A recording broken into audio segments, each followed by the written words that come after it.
Pastor Soares, me diga em versos se preferir. Quando uma criança morre, antes de a mente se abrir, sem a Jesus aceitar, ela pode se salvar ou ao inferno há de ir? Uma criança está no estado de inocência, pois do bem e também do mal ela não tem consciência. A graça de Jesus cobre por sua obra que é nobre tamanha deficiência. Jesus Cristo também disse, e eu tiro até o chapéu, que a criança é o exemplo de quem pode ir para o céu. Dessa forma não entendo e também não compreendo que o infante seja réu. O capítulo é 18, versos 1 a 5 diz: Jesus deixa em São Mateus essa afirmação feliz. A lição de uma criança que o reino dos céus alcança, mostrar assim ele quis. Lá em Mateus 19, Jesus deu repreensão. O verso é o 14, que resiste essa lição, dizendo ser para deixar o pequenino chegar sem que haja restrição.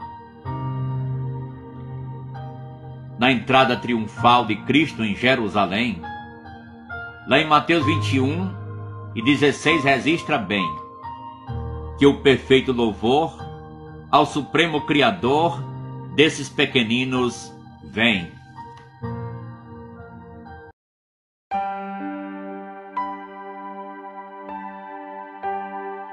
No dilúvio universal, as criancinhas morreram, algumas delas no ventre em mães que não conceberam, outras em vão a clamar. Como é que irão se salvar, já que seus pais se perderam? No Salmo 87, vejo um epígrafe lá, como também tem em outros, que no cabeçalho está, falando ali de quem é e mostra homens de fé, e diz os filhos de Corá. Corá foi um homem ímpio que uma rebelião fez. Junto a Dotã e Abirão, decidiram certa vez, como importunação, falar com Moisés e Arão. Veja a astúcia dos três. Foram apressadamente a Moisés e a Arão, dizendo que Deus falava também à congregação. Foi um alerta e aviso, dizendo não ser preciso deles a intervenção. O caso se complicou e Deus não deu aprovação aos três homens, Corá, Adotã e Abirão, que em instantes desceram e vivos desapareceram, sepultados em um porão. A terra ali se abriu, tragando aquela gente, junto com suas famílias, cada um impenitente. Vivo o abismo desceu e por sua vez sofreu castigo severo e quente. É lá no livro de Números que essa história está. O capítulo é 16, relato completo dá. Um fenômeno no deserto que assustou quem estava perto e depois quem passou por lá. Agora vem lá nos Salmos, como registrado está, os músicos como salmistas são os filhos de Corá. Grande lição aqui vem, e nos fala muito bem da bondade que em Deus há. Eles não participaram dessa atitude falaz, por isso no julgamento a diferença Deus faz. Em meio àquela gente, poupou a cada inocente, concedendo vida e paz. Assim não posso falar que toda a criançada do tempo diluviano, por Deus lá foi condenada. O certo é que pereceram, mas dos infantes que morreram, o texto lá não diz nada. Todo o texto no contexto de todo o livro sagrado é um princípio hermenêutico sabiamente reforçado, fruto de muitos labores e por nobres expositores, é assim recomendado. Lá na arca de Noé, nenhuma criança tinha, pois os pais não as levaram, e nenhuma foi sozinha. Se as próprias mães não se importaram, e disso não se lembraram, muito menos a vizinha. A situação em Nínive foi mesmo inusitada. Jonas, questionando a Deus, faz uma pergunta ousada. Por que a grande cidade não viu a calamidade e de repente foi poupada? Deus diz: você teve pena da rameira que morreu?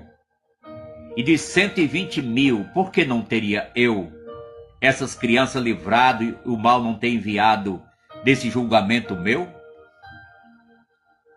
A cidade arrependida foi poupada totalmente. Está lá no livro de Jonas, muito claro e transparente. É uma demonstração da tamanha salvação que Deus quer para toda a gente.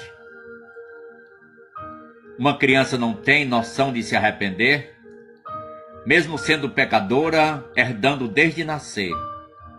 Mas isso não é igual ao que pratica o mal, sendo errado por querer.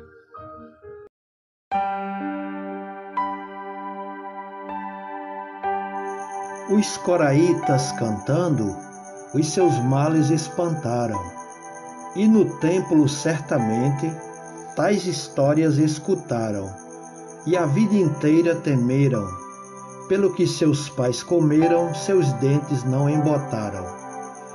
Mas ao pensar nessa história, uma outra veio à mente. Acã, sendo ambicioso, teve um castigo iminente, porque Deus, que é puro amor, infligiu a mesma dor para a família inocente. A pergunta é pertinente e deve ser analisada.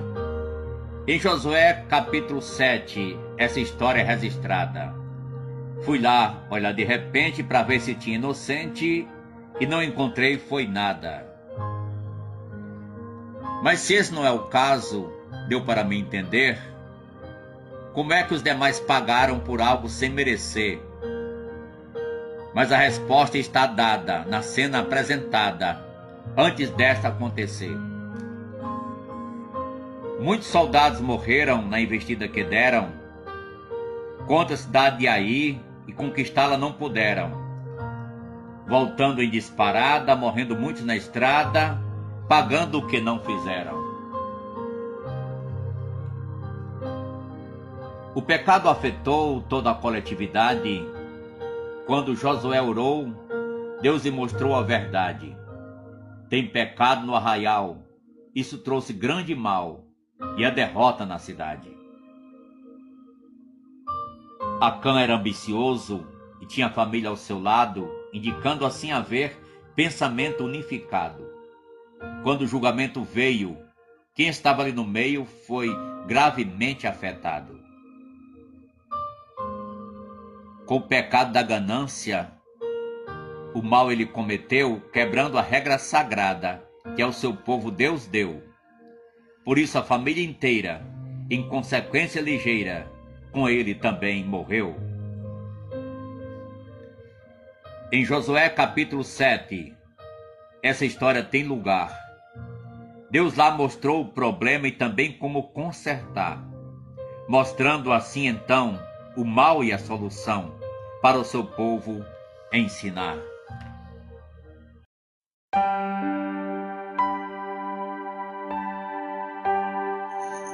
Gostei da comparação, mas aqui foi diferente.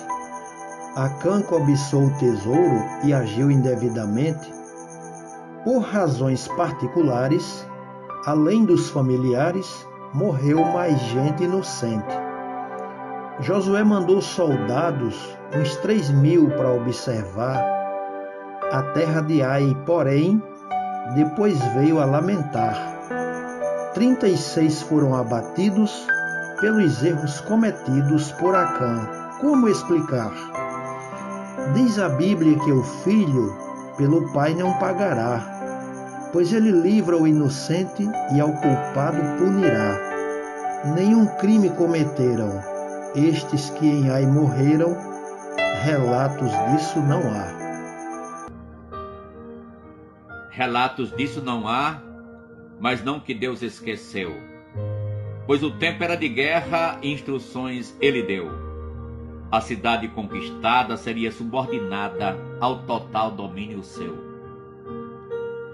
Jericó foi a cidade primeira a ser conquistada lá na terra prometida e seria consagrada.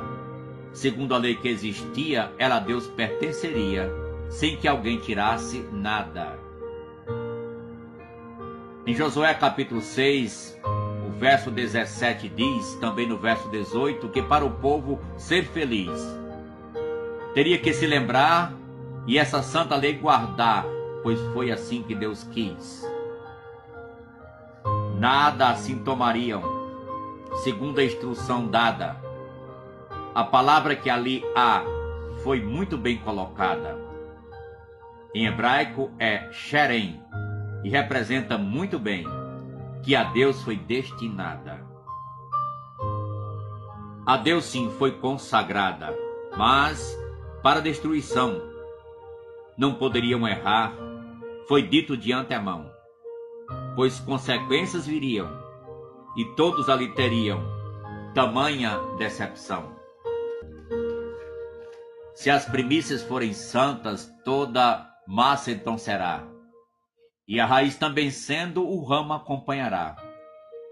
O verso 16 diz, deixar claro, Paulo quis, e Romanos 11 está.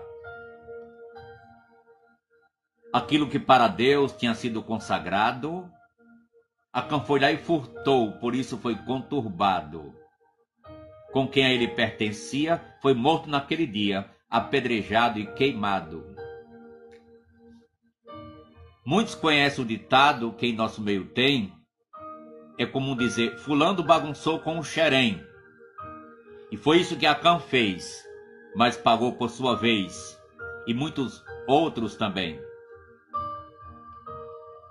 Veja que aí estava em jogo o futuro de uma nação que da terra prometida fazia inauguração. Por isso algumas medidas, ceifando até muitas vidas, tem aqui a explicação. Dessa nação foi que veio o Salvador prometido, e para que o plano eterno não fosse interrompido, Deus puniu as ameaças com castigos e até desgraças em meio ao povo escolhido. Dê assim essa resposta ao que me foi perguntado acerca do pessoal que ali não foi poupado. O contexto requeria muito rigor e valentia, mas Deus foi glorificado.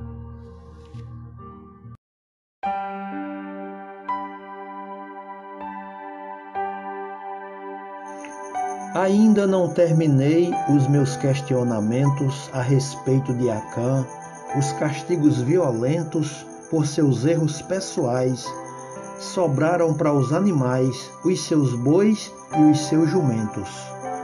Além dos filhos e filhas, o que tinham os bois a ver com a cobiça de Acã, que queria enriquecer? E os jumentinhos, coitados, por crentes foram queimados, defesa não posso ver. Se em relação a Nínive Deus demonstrou compaixão e poupou os animais, por que nessa ocasião sobra para os inocentes, as pobres almas viventes? Não será contradição? Pode até parecer contradição no momento, pois nosso modo de pensar é limitado, lamento, para entender que animais pagaram preços iguais aos que têm entendimento. O pecado afeta tudo, gente também animal. Isso mostra a gravidade e abrangência do mal. Também em outro momento teve acontecimento semelhante ou igual. Vamos lembrar como foi no dilúvio universal, do idoso à criança em abrangência geral, que na arca não entrou, a água todos tragou, fosse homem ou animal. Jericó foi a cidade primeira a ser conquistada, por isso como primícias para Deus foi consagrada, sendo para destruição, mas que tinha exceção, que previamente foi dada. Acã desonrou a Deus, essa lei ele quebrou.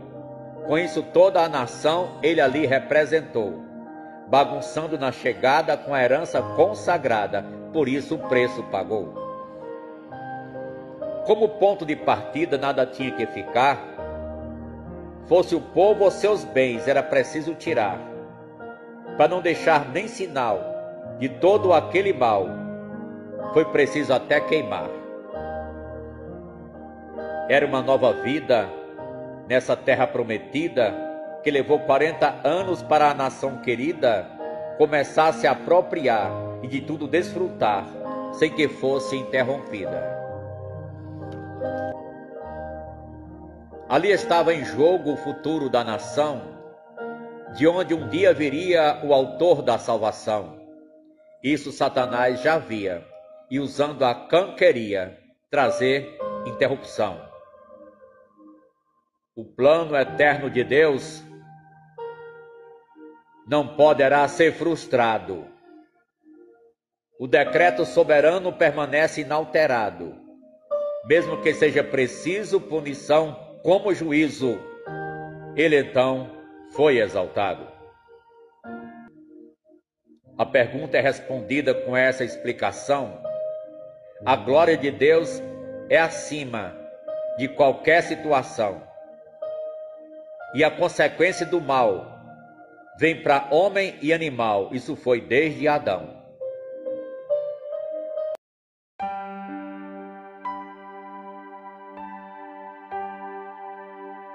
Sei que a conversa está boa, mas precisa terminar. Uma última questão tenho a lhe apresentar.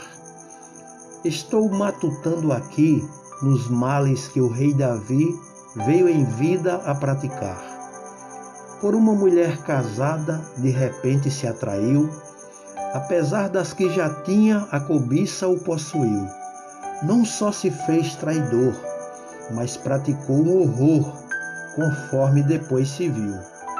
Na frente do batalhão mandou botar o soldado, leal e temente a Deus, que foi por ele enganado, e numa maldade imensa levou a própria sentença para ser assassinado.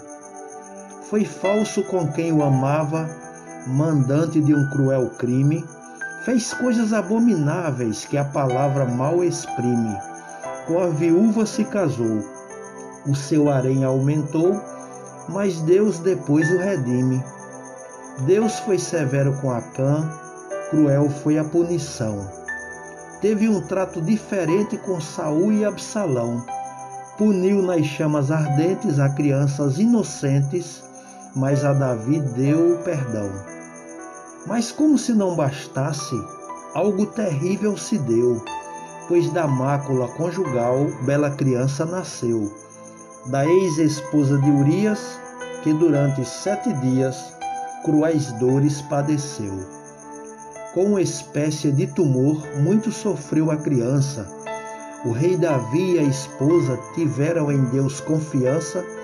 Davi até jejuou, porém Deus não a salvou, findou-se toda esperança. Segundo disse o profeta, foi por castigo divino.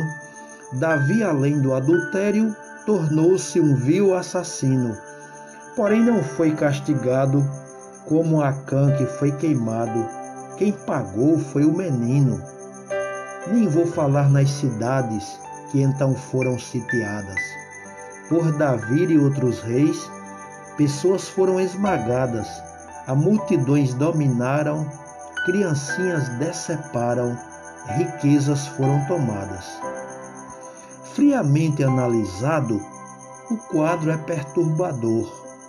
Crimes em nome de um Deus que é justo e cheio de amor. Será que os seres humanos não mesclaram seus enganos com o assim diz o Senhor? Como assim diz o Senhor? Frase não equivocada. Tratando-se de campanha militar realizada, Deus tinha determinado que ninguém fosse poupado além da exceção dada. Ao avançar o progresso nas conquistas de Davi, Era plano do Eterno selecionar para si um povo peculiar, de onde iria chegar Jesus Cristo a nós aqui. Teve grande diferença entre Davi e Acã. Um foi guerreiro avarento, que da cobiça era fã, mas o outro, o rei Davi, lá na Bíblia, lendo eu vi, buscou Deus pela manhã. Ao dizer pela manhã, não é a hora do dia, mas logo que a desgraça na vida ele sentia, pois Natã o advertindo, nele a ficha ia caindo, e assim se redimia. Pecado não confessado traz barreira permanente, uma ruptura imensa na vida de alguém que é crente. Se não for logo tratado, terá trágico resultado, até para um inocente. Com todas as suas falhas e pecado, digo então, Davi era para Deus segundo o seu coração. Foi ele quem o escolheu, e a incumbência lhe deu sobre aquela nação. Em Atos capítulo 13, 22 e 23, entre Davi e Jesus, ligação São Paulo fez. E diz que humanamente Jesus era descendente desse rei por sua vez.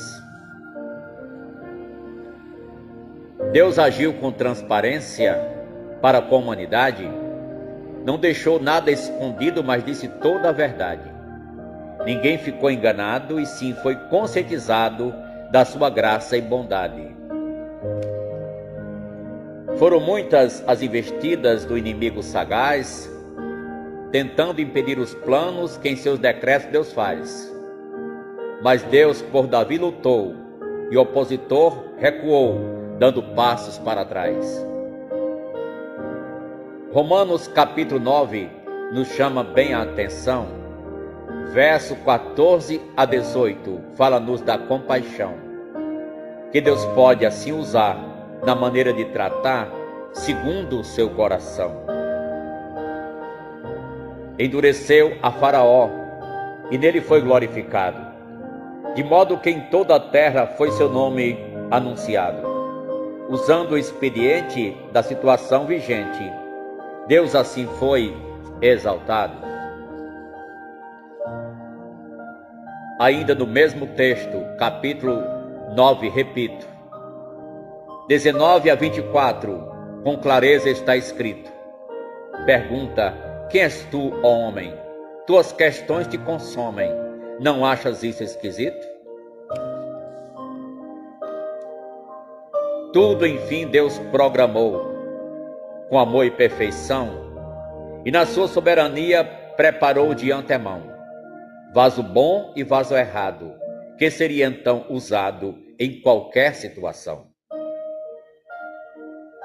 Os salmos são recheados das confissões de Davi, que estava arrependido de tudo o que fez ali. 31 e 32, 55 depois, na leitura eu entendi. Segundo Samuel 11, lendo iremos encontrar que lá no capítulo 12, Natã o vai confrontar, e Davi de coração aceitou a correção, e Deus quis o perdoar. Isso não significa que não tem nada de errado, pois consequências vieram e o casal foi afetado. Morreu a pobre criança e a frustração da esperança veio como resultado. O pecado é perdoado, mas consequências ele tem. Isso foi com o rei Davi e foi com outros também. Deus pôde o perdoar, mas não o deixou levantar o templo em Jerusalém. Primeiro livro de Crônicas, versículos 2 e 3. Lá Davi se põe em pé, dizendo por sua vez, que quis o templo levantar, mas Deus não veio aprovar pelas guerras que ele fez. Sabemos que são períodos que vêm na vida da gente. Cada um faz uma coisa temporária ou permanente. Mas para Davi, com a mão manchada, levantar para Deus morada, não foi isso conveniente.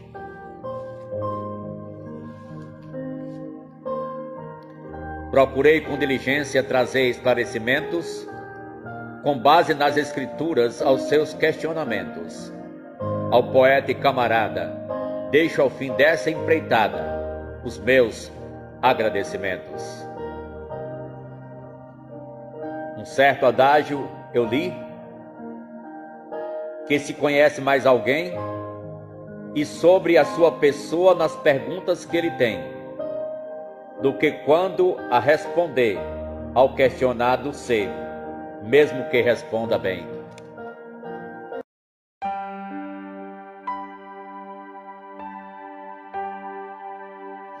Gostei do modo educado como ocorreu a peleja. O Senhor é bom na prosa e também quando verseja. Explanou sem amargura o que diz a Escritura e a doutrina da Igreja. Com rima, métrica e oração, expôs um claro painel do que a fé cristã ensina no formato de um cordel, trazendo ludicidade à exposição da verdade e sendo a Bíblia fiel. Aos ouvintes e leitores agradecemos de certo. A Bíblia é um livro profundo e um campo sempre aberto para o bom pesquisador, como é o caso do pastor e do professor Gilberto.